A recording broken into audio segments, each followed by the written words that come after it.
Hi, నేను Satyam. Welcome to our AB channel. ఈరోజు మన ఏబీ మార్నింగ్ న్యూస్లో ప్రధానంగా ఉన్న వార్తలు ఏంటి, వాటి యొక్క ఉద్దేశం ఏంటి, అసలు రాష్ట్ర వ్యాప్తంగా ఉన్నటువంటి ప్రధాన అంశాలు ఏంటి, వాటిపైన వివిధ పత్రికలు ఏ విధంగా ప్రచురించాయి, ఏ వార్తని ఏ ప్రయారిటీతో ప్రచురించాయి అనేది ఒకసారి మనం చూసుకున్నట్లయితే, ఈరోజు ముందుగా మనం ఒకసారి ఈనాడు పేపర్లో ఒకసారి ఏంటి వార్తలు ఏంటి, వాటి యొక్క సారాంశం ఏంటి అనేది ఒకసారి మనం చూసుకున్నట్లయితే, ఈనాడు పత్రికలో ప్రధానంగా బ్యానర్ ఐటమ్గా ఖర్చులు ఇస్తే చాలు ఇసుక ఉచితం అనేది ఒక ఐటెం ప్రచురించారు. ఇక్కడ చూసినట్లయితే సీనరైజ్ నిర్వహణ ఖర్చులు మాత్రమే వసూలు, నగదు లావాదేవీలు ఉండవు, డిజిటల్ చెల్లింపులే.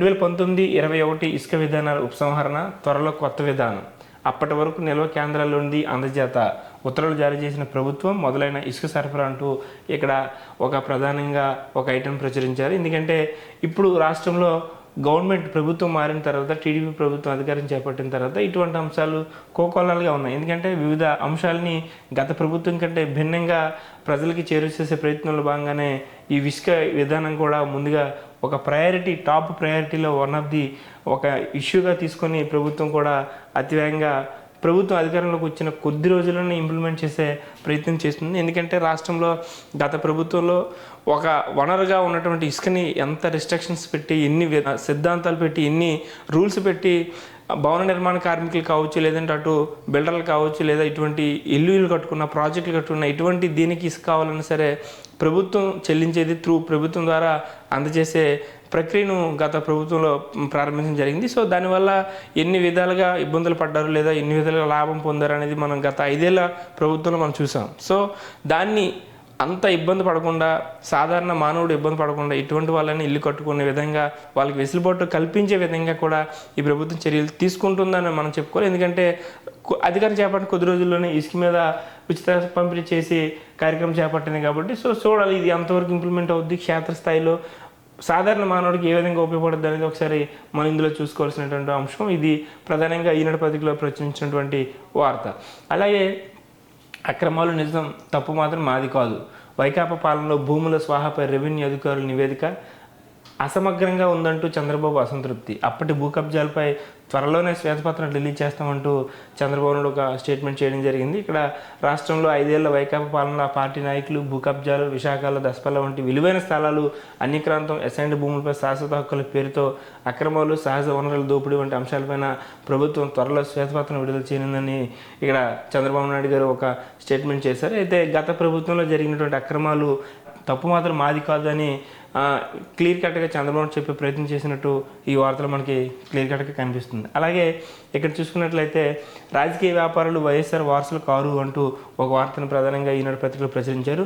కడపలో ఉప ఎన్నిక వస్తే అక్కడ ఊరూరు తిరిగే బాధ్యత తీసుకుంటా, ఏపీలో కాంగ్రెస్ గెలుపు కోసం ఎలాంటి కార్యాచరణకైనా సిద్ధం, వైఎస్ఆర్ 75వ జయంతి సభలో తెలంగాణ సీఎం రేవంత్ రెడ్డి ఒక స్టేట్మెంట్ చేయడం జరిగింది. ఎందుకంటే రాజశేఖర రెడ్డి 75వ జయంతి వేడుకలు విజయవాడ కేంద్రంగా నిన్న చాలా ఘనంగా నిర్వహించారు. ఎందుకంటే పీసీసీ చీఫ్ షర్మిల ఆధ్వర్యంలో ఆవిడ అధ్యక్షన 75వ జయంతి వేడుకలు నిర్వహించారు. దానికి ముఖ్య అతిథిగా తెలంగాణ ముఖ్యమంత్రి రేవంత్ రెడ్డి రావడం జరిగింది. సో ఆయన ఆ మీటింగ్లో కొన్ని సంచలన కామెంట్స్ కూడా చేశారు. వాటి ఏం చేశారు వాటిని గురించి చెప్పుకునే ముందు ఒకసారి మనం మిగతా వార్తలు చూసే ప్రయత్నం చేద్దాం. అలాగే ఇక్కడ చూడండి, రష్యాతో మరింత సుదృఢ బంధం, ప్రాంతీయ శాంతికి మద్దతుగా నిలుస్తా మోదీ ఉద్ఘాటన, భారత ప్రధానికి ప్రత్యేకంగా విందిచ్చిన పుతిన్ అంటూ ఇక్కడ మనకి క్లియర్ కట్గా కనిపిస్తుంది. ఎందుకంటే విదేశీ పర్యటనలో భాగంగా రష్యా అధ్యక్షుడు పుతిన్ కూడా మోడీకి ఘనస్వాగతం పలికి ప్రత్యేకంగా విందిచ్చాడు. సో వాళ్ళ దేశానికి మన దేశానికి ఉన్న సత్సంబాలు మెరుగుపరేగానే సంభాషణలు కొనసాగుతున్నాయి.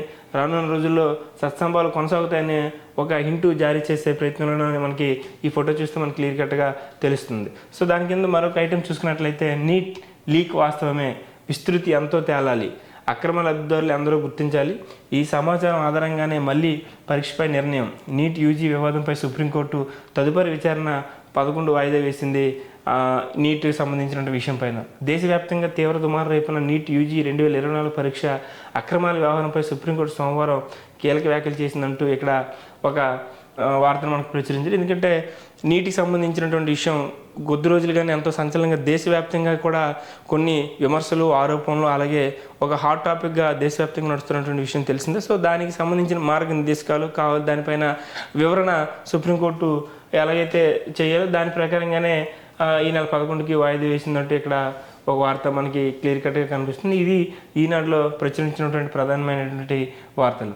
అలాగే ఆంధ్రజ్యోతిలో చూసుకున్నట్లయితే అక్కడ ఏంటి ప్రధానంగా ప్రచురించారు, వాటి యొక్క సారాంశం ఏంటి అనేది మనం ఒకసారి మాట్లాడుకుంటే, ఇక్కడ కూడా టాప్లో నీట్ లీకేజీ సుస్పష్టం, ఏ స్థాయిలో జరిగిందో ముందు గుర్తించాలి, దాన్ని బట్టే మళ్ళీ పరీక్షపై నిర్ణయానికి వీలు, సామాజిక మాధ్యమాల ద్వారా పెద్ద ఎత్తున అందరికీ చేరితే రీటెస్ట్ నిర్వహించాల్సిందే, ఈ పరీక్ష పవిత్రత నిస్సందేహంగా దెబ్బతింది, అందరికీ మళ్ళీ పరీక్ష అంటే తీవ్ర నిర్ణయమే, నీట్పై సర్వోన్నత న్యాయస్థానం వ్యాఖ్యలు, కేంద్ర ప్రభుత్వం ఎన్టీఏపై ప్రశ్నల వర్షం, దర్యాప్తుపై నివేదిక ఇవ్వాలని సిబిఐకి ధర్మాసనం ఆదేశం అంటూ అక్కడ కూడా నీట్ పైన కూడా సుప్రీంకోర్టు ఇచ్చినటువంటి ఆదేశాలని ప్రచురించే ప్రయత్నం చేసింది ఆంధ్రజ్యోతి పత్రికలు. ఇక్కడ చూసుకున్నట్లయితే ప్రధానంగా బ్యాన్ రైటింగ్ ఏంటి ప్రచురించారంటే, చెడతిరుగుడు ఇరగదీసిన సీఎం సలహాదారు ఇన్నోవా అంటూ ఒక ఐటెం ఇక్కడ ప్రశ్నించారు. ఎందుకంటే ఏప్రిల్ నెలలో 14,962 కిలోమీటర్లు సగటున రోజుకి 500 కిలోమీటర్ల ప్రయాణం ధనంజయ రెడ్డి పేరుతో మంజూరు, ఎన్నికలు కూడా ఉల్లంఘించిన వాడకం, ఎన్నికల ముందు ఎక్కడ తిరిగారంటూ ఇక్కడ ఒక ఇన్నోవాకు సంబంధించినటువంటి జరిగిన అవినీతి కావచ్చు, లేదనుకుంటే అదే నిజం కావచ్చు,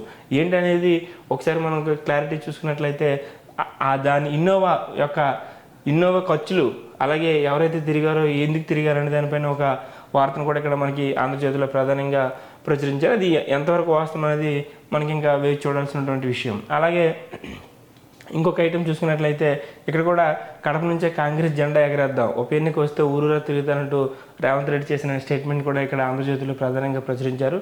ఏపీలో షర్మిలది విపక్ష పాత్ర, 2029లో ఆమె సీఎం, ఇక్కడ బీజేపీ అంటే బాబు, జగన్, పవన్, రాహుల్ ప్రధానం చేయాలన్న వైఎస్ కోరిక తీరుద్దాం, జయంతి సభలో తెలంగాణ ముఖ్యమంత్రి పిలుపు, బీజేపీతో తెర వెనుక పెట్టుకున్న వారు వైఎస్ వారసుల, రాహుల్ గాంధీ భావి ప్రధాని షర్మిల, పీసీసీ సభకు తరలివచ్చిన నేతలు, తెలంగాణ మంత్రులు, సోనియా రాహుల్ ప్రత్యేక సందేశం అంటూ ఇక్కడ మనకి వైఎస్ఆర్ జయంతి సభలో జరిగినటువంటి కామెంట్ని కూడా ఇక్కడ మనకి ఆంధ్రజ్యోతి క్లియర్ కట్గా ప్రచురించే ప్రయత్నం చేసింది. సో ఇక్కడ ఇది ఆంధ్రజ్యోతిలో మనం ప్రధానంగా చూసుకున్నటువంటి వార్తలు. ఇంకా ఇక్కడ కూడా అందుబాటులోకి ఉచిత ఇసుక, మధ్యంతర ఇసుక పాలసీ విడుదల, జీవో 43 జారీ, జగన్ హయాంలోని పాలసీల ఉపసంహరణ, ప్రతిమ ఇన్ఫ్రా జేసీకేసీలతో కాంట్రాక్ట్ రద్దు, ఇకపై ప్రైవేట్ అమ్మకాలు బంద్, ప్రభుత్వం ఏర్పాటు చేసిన డిపోలోని ఇసుక బ్లాక్లో అమ్మితే కఠిన శిక్ష జరిమానా అంటూ ఇక్కడ కూడా మనకి ఒక ఐటెంని ప్రచురించారు ఆంధ్రజ్యోతి పత్రికలో.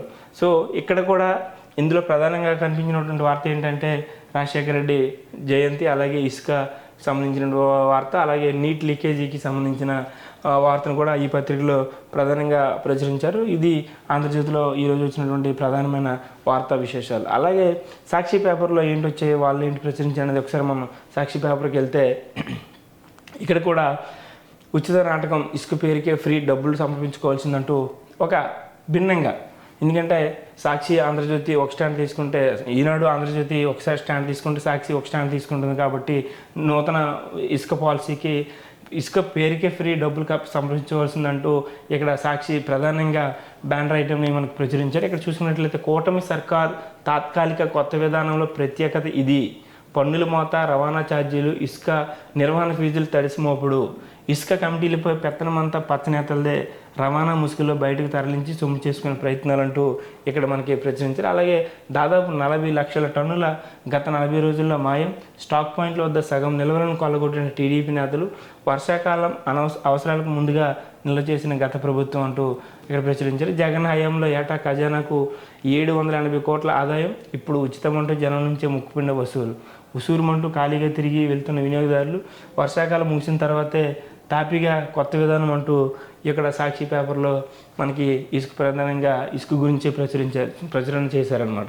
సో ఇసుక అనేది ఎందుకు మళ్ళీ వస్తుందంటే ప్రతి పత్రికలు, ఇప్పుడు ఇసుక అనేది కూడా ఒక సామాజిక సాహసం అనేటువంటి అంశం కాబట్టి గత ప్రభుత్వంలో దాని ద్వారాగా ప్రభుత్వ ఖజానా కొంత ఆదాయం చేకూరినట్లయితే, మరి ఈ గవర్నమెంట్లో కూడా ఇసుక అనేది ఫ్రీగా ఇస్తే ప్రభుత్వ ఖజానాకి ఎలా వస్తుంది, దాని ద్వారాగానే ప్రజల వద్ద ముక్కుపిండే ప్రయత్నం చేస్తుంది టీడీపీ ప్రభుత్వం అనేది వైసీపీ ప్రభుత్వం చేస్తున్నటువంటి ప్రధానమైనటువంటి విమర్శ. ఎందుకంటే నేరుగా డైరెక్ట్గా ప్రభుత్వ విధానంలోని ఇసుక సరఫరా చేసి ప్రభుత్వ ఖజానాకు ఆదాయం రాబడితే, ఈ ప్రభుత్వం ఇండైరెక్ట్గా మీకు ఉచితంగానే ఇసుక ఇస్తామంటూ డైరెక్ట్గా ఉచితంగా ఇసుక ఇస్తామని చెప్పి ఇండైరెక్ట్గా ముక్కుపిండే ప్రయత్నం చేస్తుంది. దాని ద్వారా రాష్ట్ర ప్రభుత్వ ఖజానాకు డబ్బులు లాగే ప్రయత్నం చేస్తుంది అనేది టీడీపీపై వైసీపీ విమర్శలు గుప్పిస్తుంది ఈ ఇసుక సంబంధించినటువంటి విషయాల్లో. అయితే ఇక్కడ చూసుకోవచ్చు ఎంత ఖజానా అయింది, ఎంత లోటు బడ్జెట్లో ఉంది, రాష్ట్రంలో ఇసుక ద్వారా ఎంత ఆదాయం వచ్చిందనేది ఇక్కడ మనకి పర్టికులర్గా మనకి ఫిగర్తో సహా మనకి చెప్పడం జరిగింది.